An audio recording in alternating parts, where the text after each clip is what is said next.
So Michael and Michael, thank you very much for being here with me today, and thank you, Zeev. It's great to be back at another Social Innovation Summit. We are here today to talk about telling a more complete American story, and to begin that, the first thing we're going to do is just run a short video.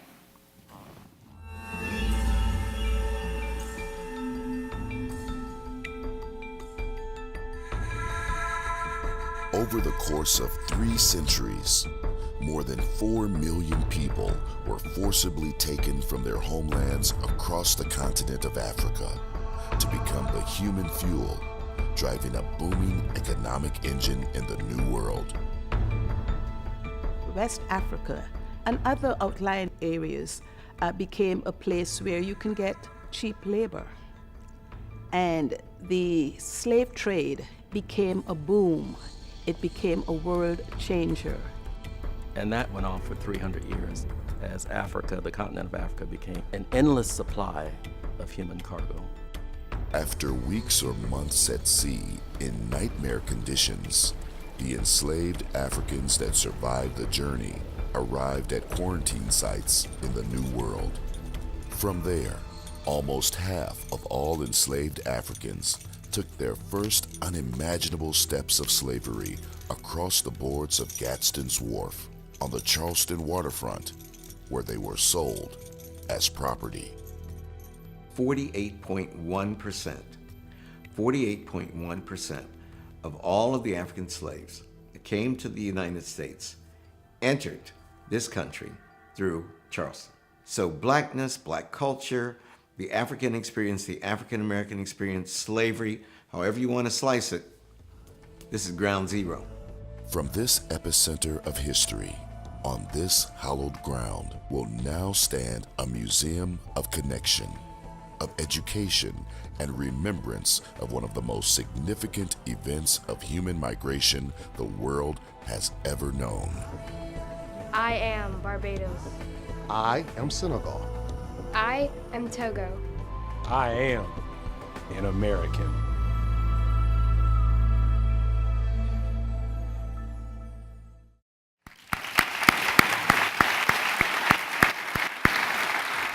So Michael Moore, who's CEO of the International African American Museum, which has not been built yet, Not yet. but is in process.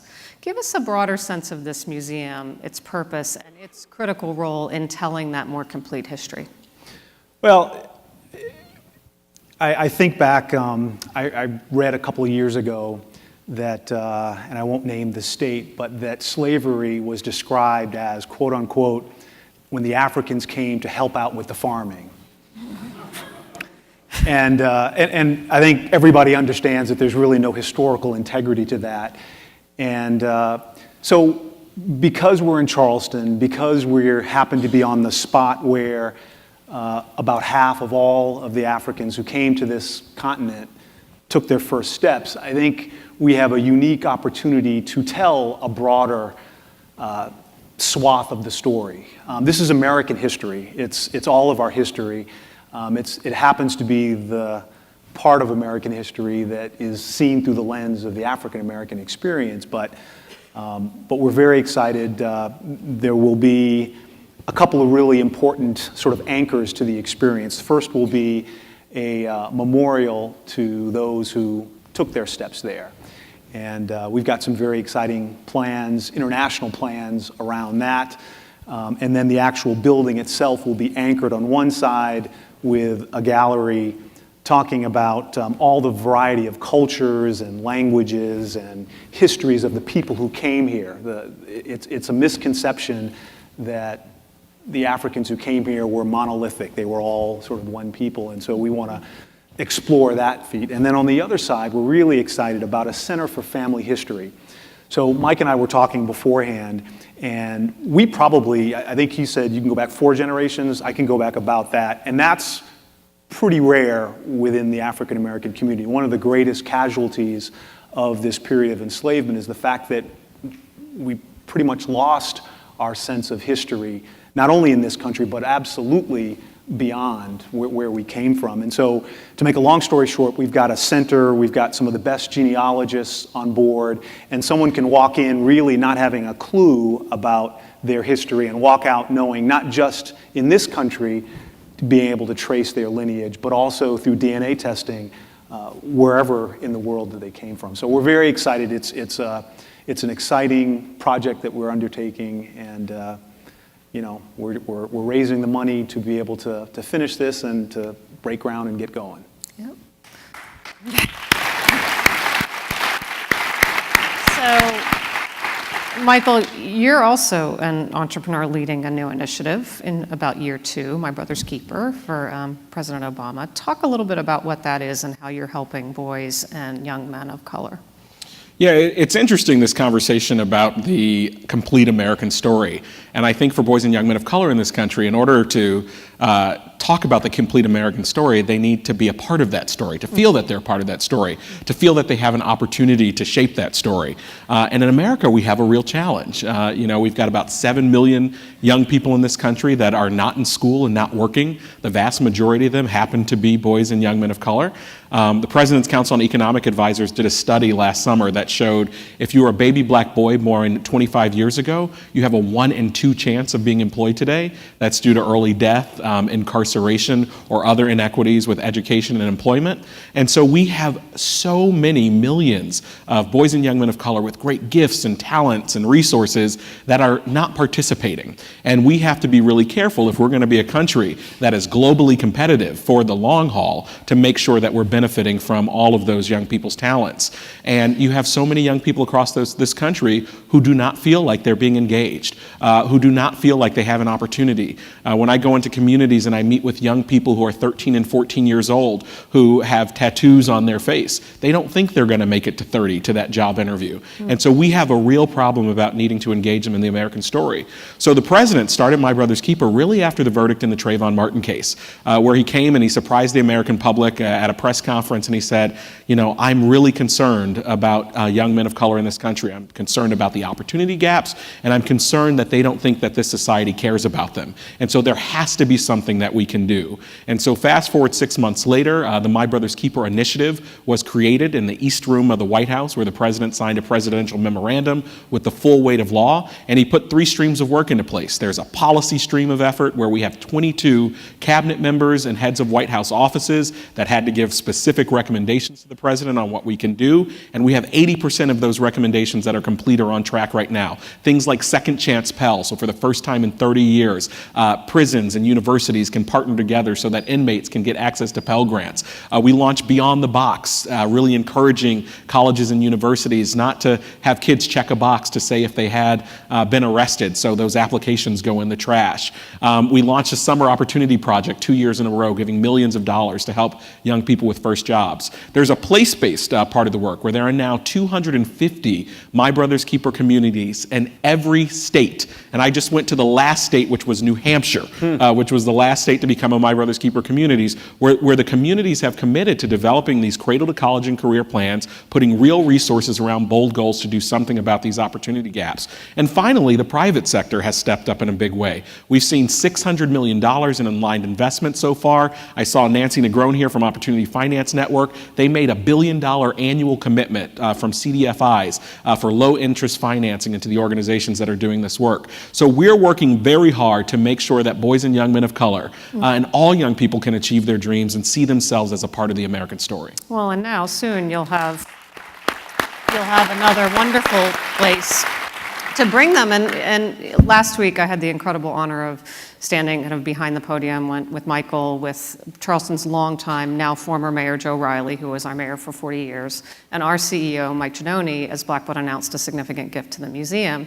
And the contribution that we're making is actually for the Digital Media Lab. It's that idea that if you're at the museum and you want to kind of take it with you, you can still connect, or if you can't get there, you could still connect to it as a resource for everyone kind of everywhere.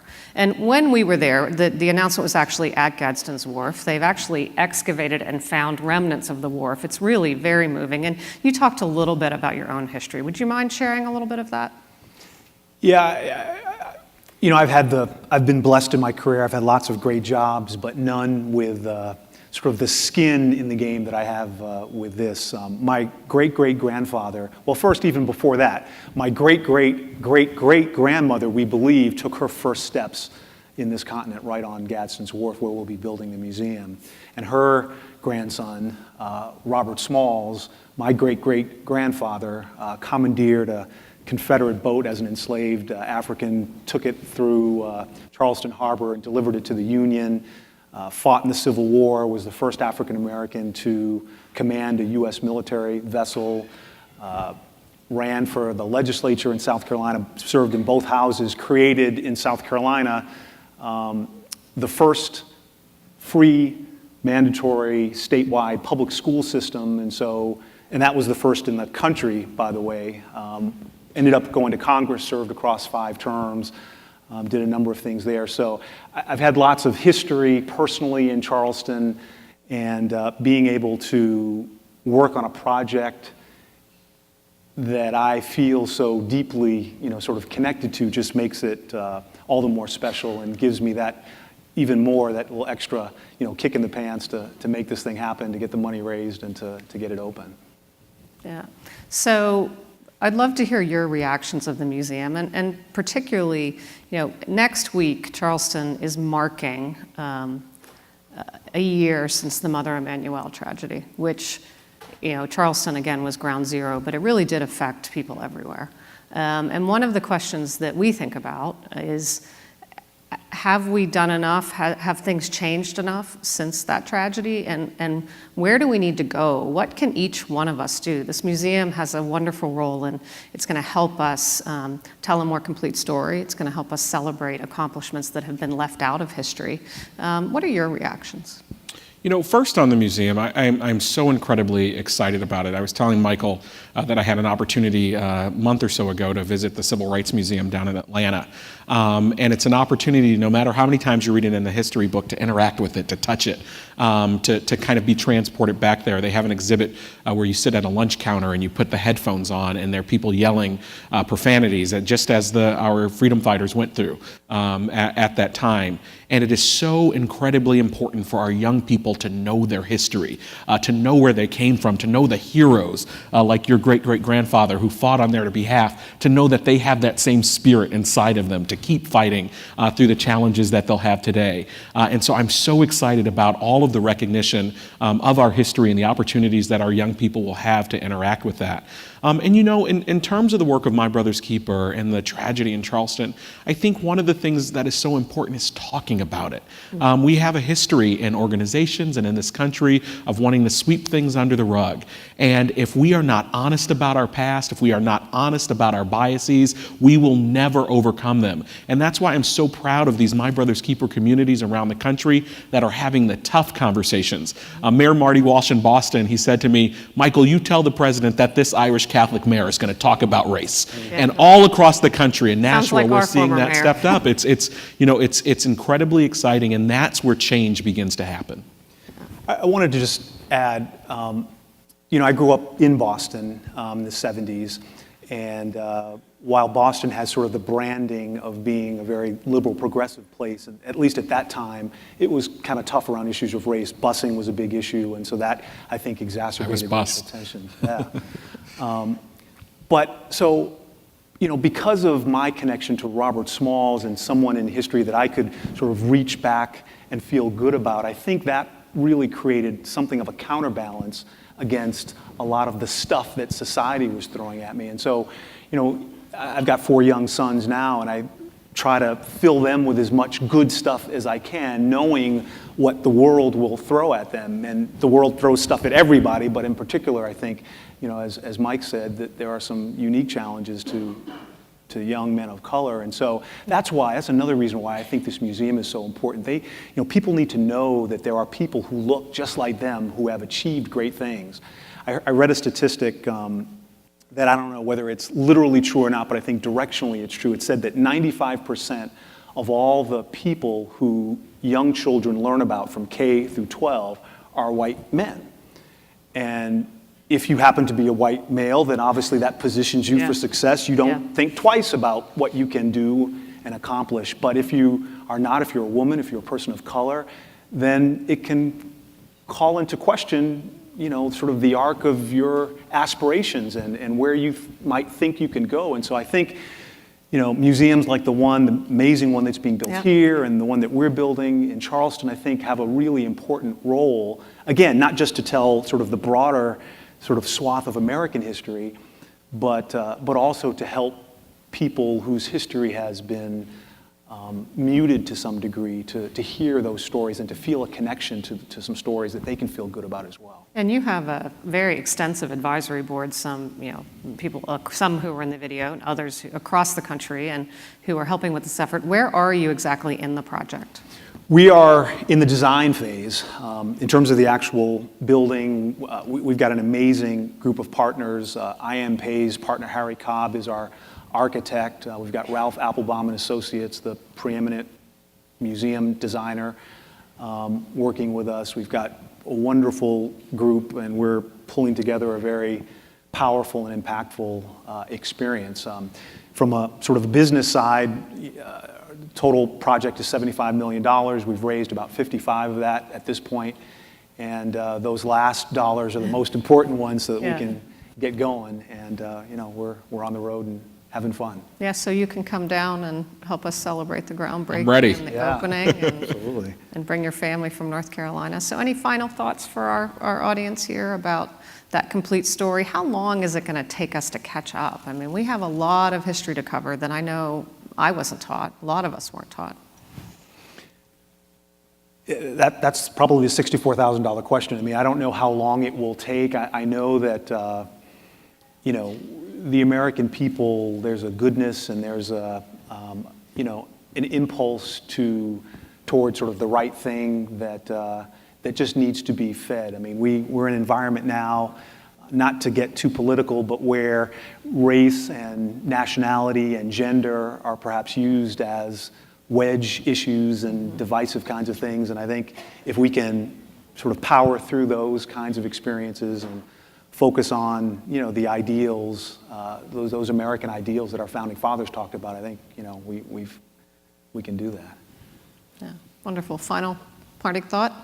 I would just say, while we have great challenges, we've made great progress. I even look at this administration. We now have an 82% graduation rate, the highest in decades. And we're seeing graduation rates going up for Black and Hispanic populations.